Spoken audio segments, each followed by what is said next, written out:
I had no idea I was going to be, what I was going to do or why I was going to art school, but it was something I liked to do. I enjoyed doing. But I was introduced to art school where these were people 20, 22, or 25 years old. Many of them graduated from college.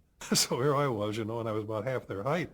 For one thing, and I looked at these guys, and I thought, I can't compete with these birds. By that time I decided I wanted to be an artist, but I didn't know how I'd ever make any money at it.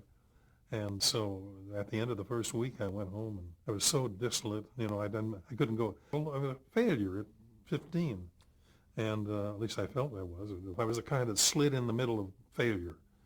Some of it's picturesque, some was just dull. I was one of the dull groups. So my uncle, this great uncle that lived with us, and occasionally came up and he said, "You look awful. What's the matter?" And I said, "Well, I'll never compete with these guys at school. They draw like Leonardo da Vinci." And he said, "They're 20 years old. I'll never catch up with them." And he said, I guess not." And he said, "Every one of you birds has 100,000 bad drawings in you. The sooner you get rid of them, the better it'll be for everybody." Well, that stuck with me. But anyway, that came a little later. But then I said, "You can't make a racehorse out of a pig." And my uncle, he said, "No, but you can make a very fast pig."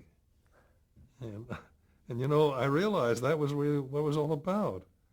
I could only be as good as I could be. I mean, whatever my limits were, those things would it wasn't that I had to compete with these birds. Creative work is never competitive. So I went through art school, and as it turned out, that was the best possible schooling I could have had. And today is the best possible schooling that anybody could have to go into animation.